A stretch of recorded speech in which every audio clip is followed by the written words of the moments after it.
मौलाना मुफ्ती मारूफ होसेन साहेब दामाद बरकातुहुम गाजीपुरी उन्हें आमराদের সম্মুখে पवित्र कुरान एवं हादिस থেকে মূল্যবান তাকরীর পেশ করবেন। হযরতকে আমি মূল্যবান তাকরীর পেশ করার জন্য সবিনয় অনুরোধ করছি।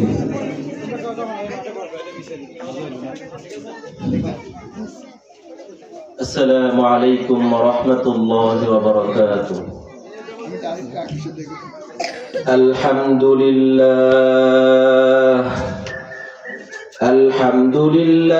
नहमदुहु व नस्तईनुहु व नस्तगफिरुहु व नऊज़ु बिल्लाहि मिन शुरूरि अनफुसिना व मिन सय्यिआति अअमालिना من يهده الله فلا مضل له ومن يضلله فلا هادي له ونشهد أن لا إله إلا الله وحده لا شريك له ونشهد أن سيدنا وسندنا وحبيبنا ومولانا محمدا عبده ورسوله أما بعد فأعوذ بالله من الشيطان الرجيم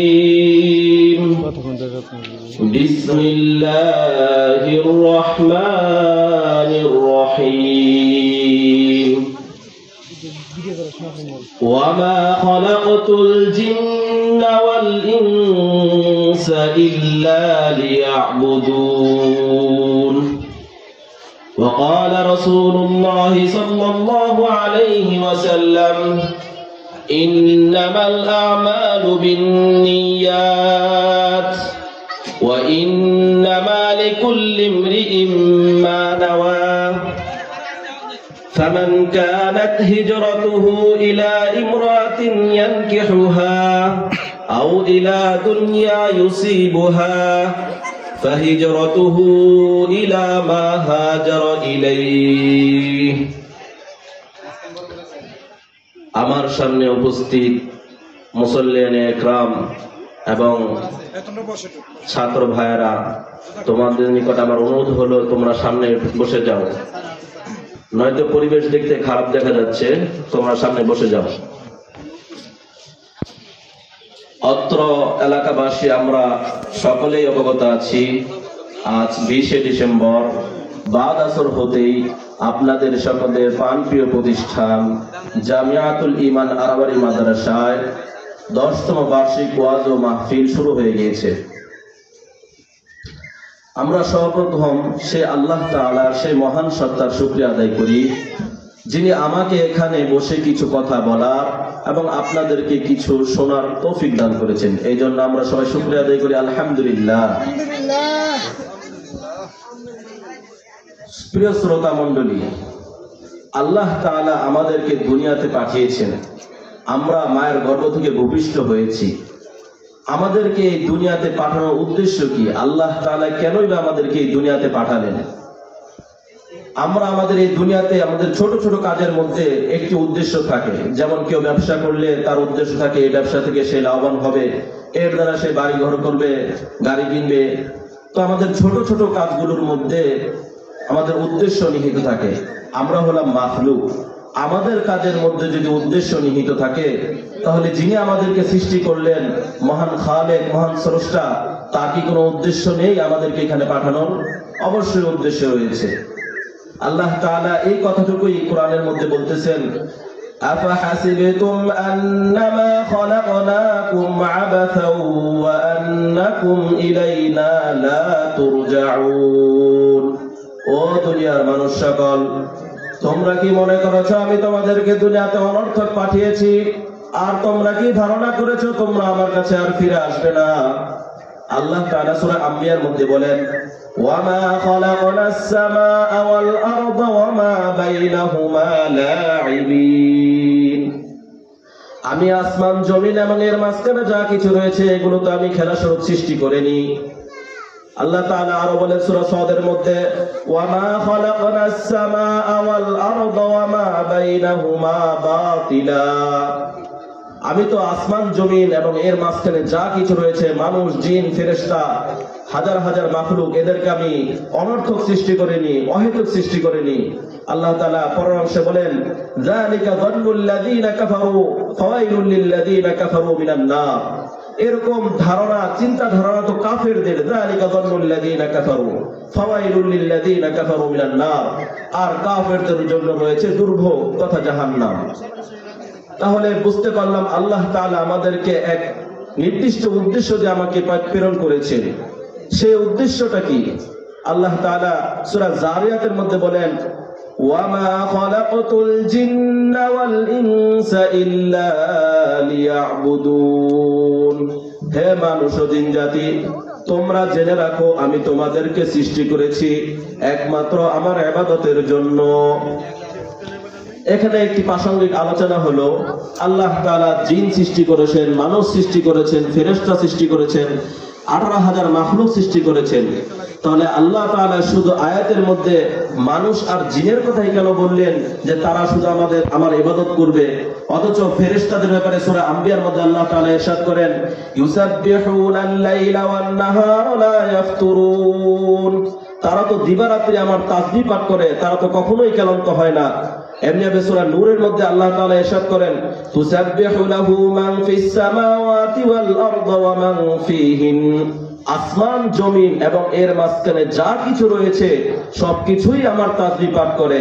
ওয়া ইন মিন শাইইন ইল্লা ইউসাব্বিহু বিহামদি।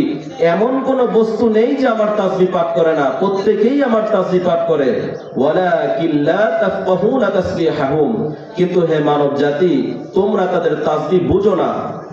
বাস্তবতা এমনই, আমরা যদি কোনো বিদেশি মানুষের কথা শুনি, তাদের সাথে কথা বলি, যদি আমার সেই ভাষা না জানা থাকে তাহলে মনে হয় সে যেন বিল বিল বলে কি যেন বলেই যাচ্ছে। এরকম পাখির কিচিরমিচির শব্দ আমরা বুঝতে পারি না সে কি ইবাদত করতেছে না অন্য কিছু বলতেছে। তো আল্লাহ, এই জন্য আল্লাহ তাআলা বলতেছেন, ওয়ালাকিন লা তাফকাহুনা তাসবিহাহুম। সবাই তাসবিহ পড়ে কিন্তু তোমরা সেই তাসবিহ বুঝো না। তো ফেরেশতা আল্লাহ তাআলা ইবাদত করে, 18,000 মাখলুক আল্লাহ তাআলা ইবাদত করে। তাহলে আল্লাহ তাআলা শুধু আয়াতের মধ্যে মানুষ ও জিন জাতির কথা কেন উল্লেখ করলেন? এই কথার উত্তর হলো, আল্লাহ তাআলা মানুষ ও জিনের মধ্যে এমন এক স্পেশাল শক্তি দিয়েছেন, এমন এক স্পেশাল ক্ষমতা দিয়েছেন যা 18,000 মাখলুক ও ফেরেশতাদের মধ্যে দেয়নি।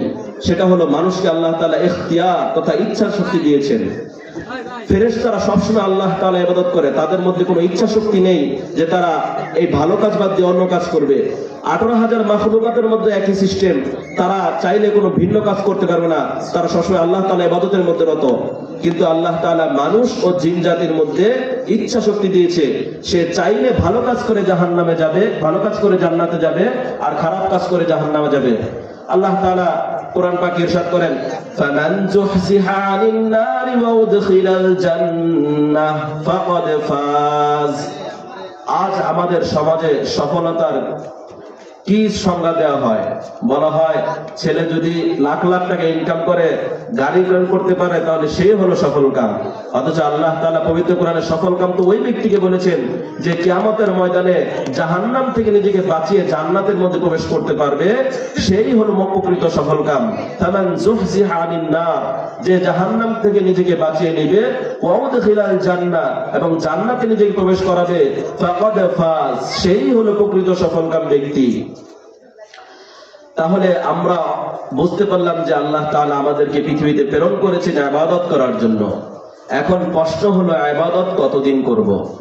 শুধু কি যুবক বয়সে ইবাদত করব, বৃদ্ধ বয়সে ছাড়, যে দুর্বল হয়ে পড়েছি এখন আর ইবাদত করা লাগবে না, নাকি বৃদ্ধ বয়সে ইবাদত করতে হবে?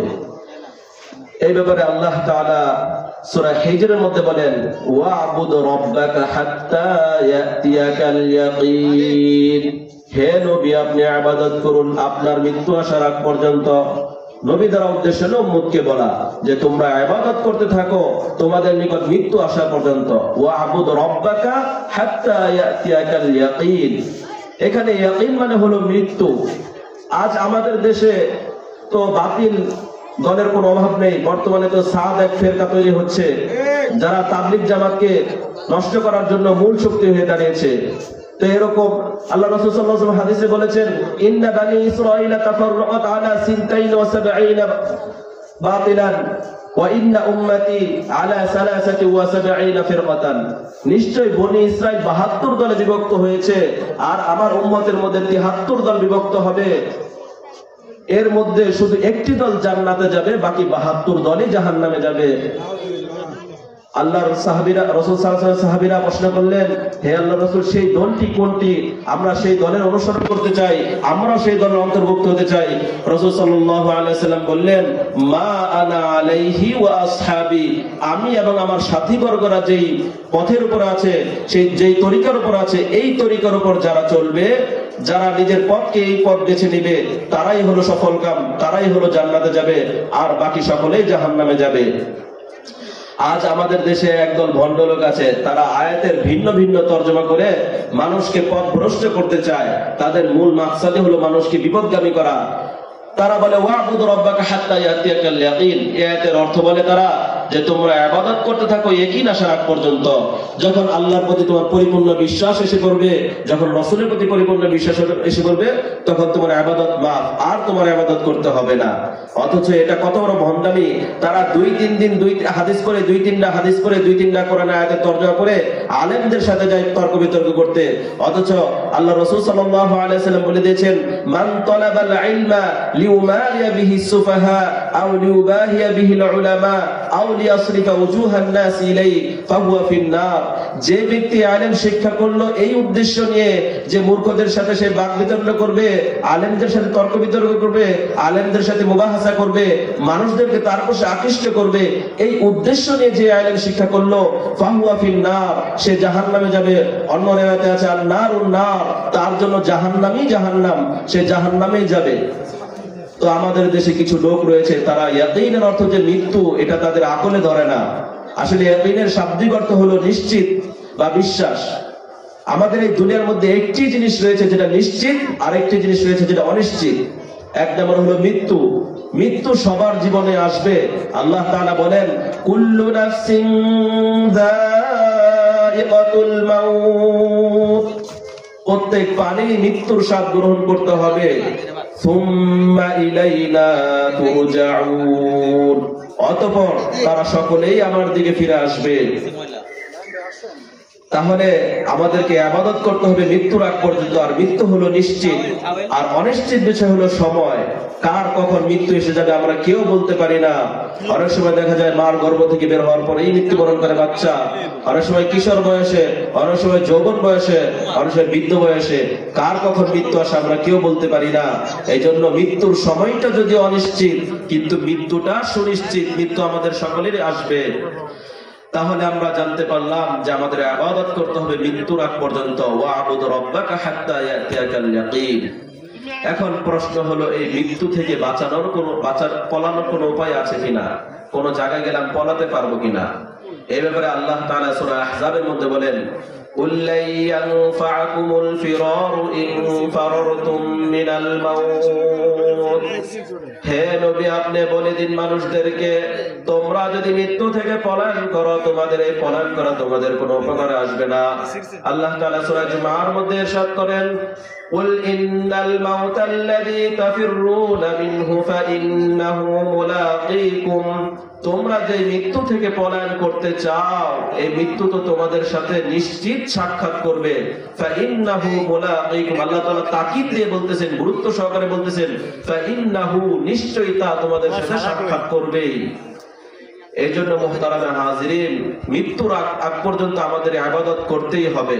ওয়াবুদ রাব্বাকা হাত্তা ইয়াতিয়াকাল ইয়াকিন। এখন আমাদের দেশে কিছু লোক রয়েছে যারা করোনার সময়, যার করোনা হতো তাকে আরেক ঘরে রেখে সে নিজে অন্য ঘরে থাকতো। সে ভাবতো আমি এই ঘরে থাকি, আমাকে মৃত্যু আর ছুঁতে পারবে না, আমার কাছে মৃত্যু আর আসতে পারবে না। আবার অনেকে তো দেশের বাইরে চলে গিয়েছে, যে দেশে থাকলে করোনা ছড়িয়ে পড়েছে, করোনা আমাকে ধরবে, আমি দেশের বাইরে চলে যাই। তো এই ব্যাপারে আল্লাহ তাআলা কুরআন পাকে ইরশাদ করেন সূরা নিসার মধ্যে, আইনামা তাকুনু ইউদরিকুমুল মাউতু ওয়ালাউ কুনতুম ফি বুরুজিন মুশাইয়াদা। হে মানুষ সকল, তোমরা যেখানে যাও না কেন তোমাদেরকে মৃত্যু একদিন ধরবেই, যদিও তোমরা মজবুত দুর্গের মধ্যে থাকো না কেন। আল্লাহ তাআলা বললেন, যদিও তোমরা মজবুত দুর্গের মধ্যে থাকো তবুও তোমাদেরকে মৃত্যু তোমাদের কাছে আসবে, এটা তোমাদের কোনো উপকারে আসবে না। তাহলে মৃত্যু আমাদের কাছে অবশ্যই আসবে।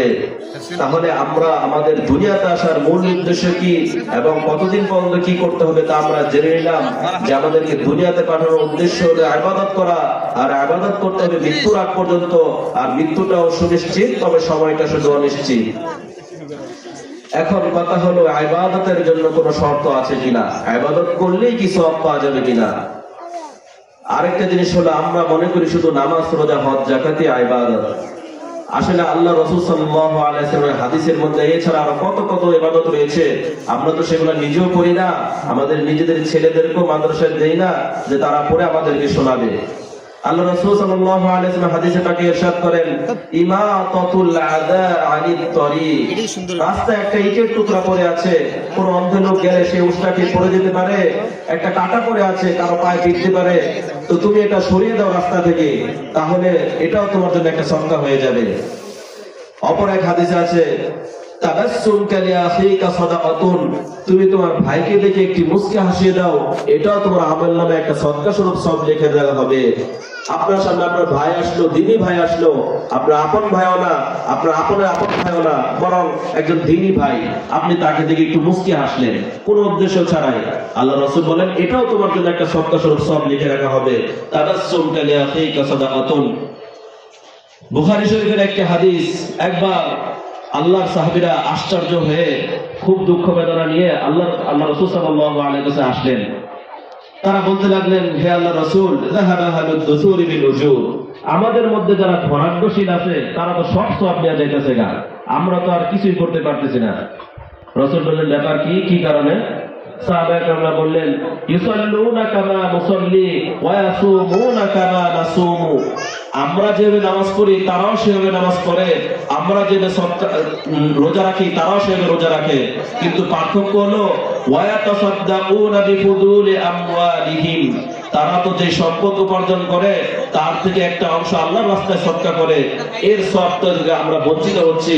আমরা তো গরিব কৃষক, মদিনার সাহাবায়ে কেরামরা ছিলেন কৃষক, তারা ক্ষেত খামার করতেন, তো আমরা তো কিছু দান খয়রাত করতে পারি না, আমরা তো এই সব থেকে মাহরুম হয়ে গেলাম। তখন আল্লাহ রাসূল সাল্লাল্লাহু আলাইহি ওয়াসাল্লাম সাহাবায়ে কেরামকে সান্ত্বনা দেওয়ার জন্য বললেন, আরে তোমরা কি ভেবেছো আল্লাহ তাআলা তোমাদের জন্য কোনো সদকা রাখেনি? রাসূল সাল্লাল্লাহু আলাইহি ওয়াসাল্লাম বলেন, আওয়ালাইসা ক্বাদ জাআলাল্লাহু লাকুম ফীমা তাসাদদাকুনা, তোমরা কি মনে করেছো আল্লাহ তাআলা তোমাদের জন্য এমন কিছু রাখেনি যা তোমরা সদকা করবে?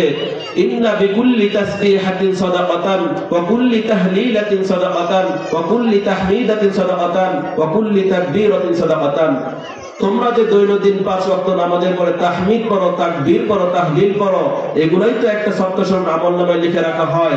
এমনকি আল্লাহ রাসূল বললেন, ওয়াফি বুজঈ আহাদিকুম সাদাকাতুন, তোমরা যে তোমাদের স্ত্রীদের সাথে অন্তরঙ্গ মুহূর্ত কাটাও, এটাও আল্লাহ তাআলা তোমাদের জন্য একটা সদকা লিখে রাখা হয়। এনে তো ঠিক আছে। সাহাবায়ে কেরাম আশ্চর্য হয়ে গেলেন, ইয়া রাসূলুল্লাহ, আপনি এটা কি বললেন? আমরা তো আমাদের স্ত্রীর সাথে কাছে যাই নিজেদের প্রয়োজন পুরা করার জন্য, এখানেও কি সওয়াব হবে?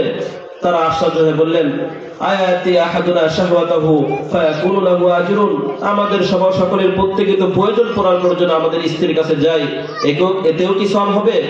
রাসূল সাল্লাল্লাহু আলাইহি ওয়াসাল্লাম পাল্টা প্রশ্ন করলেন, আওলাইসা ক্বাদ ওয়াযাহা ফি হারামিন আকানা আলাইহি ফিহা উজরুন, তোমরা কি মনে করো তোমরা যদি এই স্ত্রীদের সাথে যে প্রয়োজন পুরা করো এটা যদি কোনো হারাম কোনো বেগানা মহিলার সাথে করতা, এখানে কি গুনাহ হতো না? তাহলে হারামের ক্ষেত্রে যখন তোমার গুনাহ হয়, ফাইদা ওয়াযাহা ফি হালালিন কানা লাহু আজরুন, যখন তোমরা এটা হালাল উপায়ে প্রয়োজন পুরা করবা তখন তোমাদের জন্য সওয়াব লিখে রাখা হবে। তাহলে নামাজ, রোজা, হজ, যাকাতই শুধু ইবাদত নয়, ইবাদতের আরো পন্থা রয়েছে। আল্লাহ রাসূল বলেন, কুল্লু মা'রুফিন সাদাকা, প্রত্যেকটি ভালো কাজই যদি আল্লাহ তাআলার নিয়তের উদ্দেশ্যে করা হয়, আল্লাহ তাআলার সন্তুষ্টির উদ্দেশ্যে করা হয়, এর বিনিময়ে সওয়াব লেখা রাখা হবে। তাহলে এখন আমাদের জানার বিষয় হলো যে ইবাদত করার দ্বারাই কি সওয়াব হবে কিনা, নাকি এখানে কোনো শর্ত রয়েছে।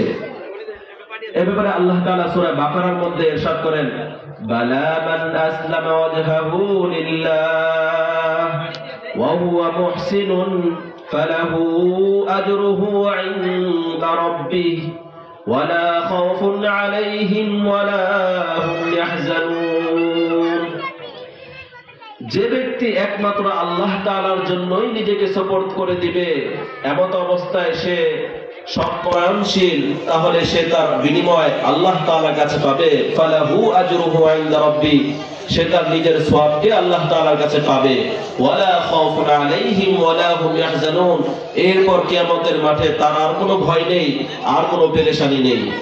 তাহলে এখানে আমরা একটা কথা বুঝতে পারি যে আল্লাহ তাআলা বলতেছেন যে একমাত্র আল্লাহ তাআলার সন্তুষ্টির জন্যই ইবাদত করতে হবে, আল্লাহ তাআলাকে রাজি খুশির জন্য ইবাদত করতে হবে। যদি আমাদের ইবাদত আল্লাহ তাআলা রাজি খুশির জন্য না করা হয়, তাহলে কিন্তু সেই ইবাদত হিসেবে সওয়াব হবে না। আমাদের মাদ্রাসায় হিফজ বিভাগে হাফেজ ছাত্ররা পড়তে থাকে, তারা কোরআন হিফজ করতে থাকে, তাদের উদ্দেশ্য থাকতে হবে আল্লাহ তাআলাকে রাজি খুশি করা। যদি হিফজ করার দ্বারা নিয়ত থাকে যে আমি রমজান মাসে তারাবি পড়াবো আর মাদ্রাসা মসজিদ থেকে 10-20,000 50,000 টাকা ইনকাম করব, তাহলে তার হিফজ শেষ, তার নিয়ত শেষের কারণে। এই জন্য আমরা যারা হিফজখানে পড়তেছি, আমাদের সকলের নিয়ত যেন শুদ্ধ থাকে যে আমরা আল্লাহ তাআলাকে রাজি খুশির জন্য আমরা হিফজ করতেছি। তাহলে আমরা বুঝতে পারলাম ইবাদতের পূর্বে একটি শর্ত হলো আল্লাহ তাআলার জন্য রাজি খুশির জন্য নিয়ত করা। এ ব্যাপারে বুখারী শরীফের 1 নম্বর হাদিস, অর্থাৎ বুখারী শরীফ খুললে যে হাদিসটি আমরা দেখতে পাই, সে হাদিস আল্লাহ রাসূল সাল্লাল্লাহু আলাইহি ওয়াসাল্লাম বলেন, হাদিসের বর্ণনাকারী হলেন আলকামা ইবনে ওয়াক্কাস আল-লাইসি। তিনি বলেন, সামিআতু উমর ইবনে আল-খাত্তাব রাদিয়াল্লাহু আনহু আলাল মিম্বার, আমি ওমর রাদিয়াল্লাহু আনহুকে মিম্বারের উপর বলতে শুনেছি।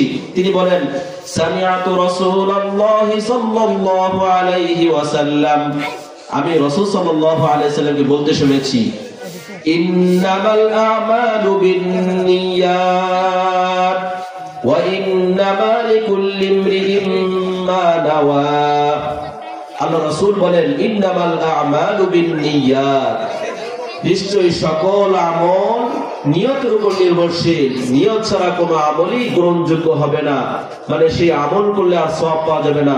আমল তো আমল হবে, কিন্তু সওয়াব পাওয়া যাবে না। এই জন্য সমস্ত আমল নিয়তের উপর নির্ভরশীল।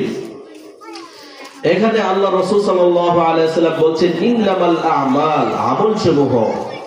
আজ আমরা মনে করি যে কোনো কাজই নিয়ত ছাড়া করলে সেটা শুদ্ধ হবে না। হাদিস শরীফে হাদিসের একজন ব্যাখ্যাকার আল্লামা মোল্লা আলী কারি রাহমাতুল্লাহ আলাইহি, তিনি তার ব্যাখ্যা গ্রন্থে বলেন, আমরা তো মনে করি যে কোনো কাজই নিয়ত ছাড়া করলে সেটা শুদ্ধ হবে না, অথচ এখানে ইন্নামাল আ'মাল বলতে কি উদ্দেশ্য আমরা এই উদ্দেশ্যে বুঝতে পারি না। তিনি সেখানে প্রশ্ন করেছেন যে কোন চোর যদি কোনো ঘরে গিয়ে চুরি করে, চুরি করার পর সে বলল আমি এই চুরি করার নিয়ত করি নাই, এখন কি তার চুরি কি শুদ্ধ হবে কি হবে না? তাহলে আপনাদের কথা অনুযায়ী তার চুরি শুদ্ধ হবে না। এভাবে তিনি বলেন যে এক লোক রাস্তা দিয়ে যেতেছিল, বৃষ্টির সময় সে পিছলা খেয়ে পড়ে গেল, তো সে উঠে বলল আমি পিছলা খাওয়ার নিয়ত করি নাই, তাহলে এখন কি তার পিছলা খাওয়া শুদ্ধ হবে কিনা? তো তিনি এই ধরনের প্রশ্ন উত্থাপনের বলেন, এখানে ইন্নামাল আ'মাল বলতে প্রত্যেকটি ইবাদতের পিছনে সওয়াব লিখে রাখা হবে কিনা, এটা এখানে প্রশ্ন। যে তুমি যদি নিয়ত সঠিক করো, আল্লাহ তাআলার সন্তুষ্টির জন্য নিয়ত করো, তাহলে তোমার প্রত্যেকটি আমলের পিছনে সওয়াব লিখে রাখা হবে। কিন্তু তোমার নিয়ত শুদ্ধ না থাকলে আর আমল শুদ্ধ হবে না। হাদিসের পরের অংশ, ওয়া ইন্নামা লিকুল্লি ইমরিইন মা নাওয়া, প্রত্যেক ব্যক্তি যা নিয়ত করে তার উদ্দেশ্য তাই হবে, সে তাই অর্জন করবে। আজকের এই মাহফিলে অনেক লোকে আসার নিয়ত করেছে কিন্তু আসতে পারেনি, তো তার আসার উদ্দেশ্য কি ছিল? অনেকের উদ্দেশ্য থাকতে পারে যে আমি পাশে একটা মেলা দিব, কিছু টাকা কামাবো। আবার অনেকের উদ্দেশ্য যে আমি কিছু ওয়াজ নসিহত শুনবো, নিজের জীবনকে পরিবর্তন করার জন্য। তাহলে সে যা নিয়ত করবে তাই হবে। সে যদি মাহফিলে আসার নিয়ত করে থাকে, তাহলে সে মাহফিলে যদিও না আসে, তাহলে তবুও তার আমলনামায় কি সওয়াব লিখে রাখা হবে। আল্লাহ রাসূলের এক বিরাট বড় হাদিস রয়েছে, আল্লাহ রাসূল বলেন, ইন্নাল্লাহা কাতাবাল হাসানাতি ওয়াস সাইয়্যাত, প্রত্যেকটি মুসলিমের আমল সাইয়্যাত হোক অথবা হাসানাত হোক, সৎ হোক অথবা অসৎ হোক, প্রত্যেকটি লিখে রাখা হয়। ثم بين ذلك فمن هم بحسنة فلم يعملها كتبها الله له عنده حسنة كاملة। কোন ব্যক্তি যদি একটি সৎ কাজ করার নিয়ত করে কিন্তু সে সেই কাজটি করতে পারলো না, তাহলে আল্লাহ তাআলা তার এই নিয়ত করার কারণে একটি নেকি তার আমলনামায় লিখে দেন। তাহলে আমরা শুধু নিয়ত করলাম কিন্তু কাজটি করতে পারলাম না, এই জন্য আল্লাহ তাআলা আমাদের আমলনামায় লিখে দিলেন। তাহলে যদি আমরা সেই কাজটি করতে পারি তাহলে আল্লাহ তাআলা কত নেকি লিখবেন। হাদিসের পরের অংশ, ওয়ামান হাম্মা বিহাসানাতিন ওয়া আমিলাহা কাতাবাহাল্লাহু লাহু ইনদাহু 10 হাসানাতিন ইলা 700 দি'ফিন ইলা আদআফিন কাসীরা। যদি কোনো ব্যক্তি কোনো সৎ কাজের নিয়ত করে অতঃপর যদি সেই কাজটিও সে করে, তাহলে আল্লাহ তাআলা তার নিজের কাছে সেই কাজের বিনিময়ে 10টি সওয়াব লেখেন, বেশি করে আরো 700 গুণ সওয়াব লেখেন, এর থেকে আরো বেশি 700 কোটি 7 লক্ষ সওয়াবও লিখে রাখেন। তাহলে সওয়াবের কাজের নিয়ত করলে যদি নাও করতে পারি 1 সওয়াব লিখে রাখা হচ্ছে, আর যদি করতে পারি তাহলে তো সওয়াবের শেষই নেই। হাদিসের দ্বিতীয় অংশ আরো সুন্দর। আল্লাহ রাসূল বলেন, ওয়ামান হাম্মা বিসাইয়্যাতিন ফালাম ইয়ামালহা কাতাবাহাল্লাহু লাহু ইনদাহু হাসানাতান কামিলা। কোন ব্যক্তি অসৎ কাজ করার নিয়ত করলো কিন্তু কোনো কারণবশত তার দ্বারা সেই খারাপ কাজটি আর হলো না, সে খারাপ কাজটি করলো না, আল্লাহ রাসূল বলেন আল্লাহ তাআলা এই ব্যক্তির আমলনামায়ও একটি সওয়াব লিখে রাখবেন। সে যদিও অসৎ কাজ করার নিয়ত করেছে কিন্তু সে কাজটি করেনি, এই কারণে আল্লাহ তাআলা একটি নেকি লিখে রাখবেন। এরপর বলেন, ওয়ামান হাম্মা বিসাইয়্যাতিন ওয়া আমিলাহা কাতাবাহাল্লাহু লাহু সাইয়্যাতান ওয়াহিদা। আর যে ব্যক্তি খারাপ কাজ করার নিয়ত করলো এবং খারাপ কাজটিও করলো, আল্লাহ তাআলা তার আমলনামায় একটি গুনাহ লিখবেন। দেখেন আল্লাহ তাআলা আমাদের প্রতি কত অনুগ্রহ করেছেন। সওয়াবের ক্ষেত্রে যদি সওয়াব শুধু নিয়ত করি, না করলেও 1 সওয়াব, আর গুনাহের ক্ষেত্রে যদি গুনাহ নিয়ত করার পর না করি তবু আল্লাহ তাআলা 1 সওয়াব। সওয়াবের ক্ষেত্রে যদি নিয়ত করার পর সেই কাজটি করতে পারি আল্লাহ তাআলা 700 গুণ সওয়াব লিখে রাখবেন। আর গুনাহের ক্ষেত্রে যদি গুনাহ নিয়ত করার পর যদি সেই গুনাহটা করি আল্লাহ তাআলা একটি গুনাহ লিখে রাখবেন।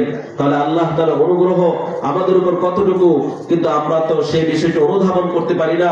আজ আমরা কোরআন হাদিসের জ্ঞান থেকে দূরে আছি, বিজ্ঞ হয়ে আছি। আমরা আলেমদের কাছেও যাই না, তাদের কাছে কিছু শোনার জন্য যাই না যে আমাকে কিছু নসিহত করুন, আমি আমার জীবন পরিবর্তন করতে চাই, এই উদ্দেশ্যে আমরা আলেমদের কাছে যাই না।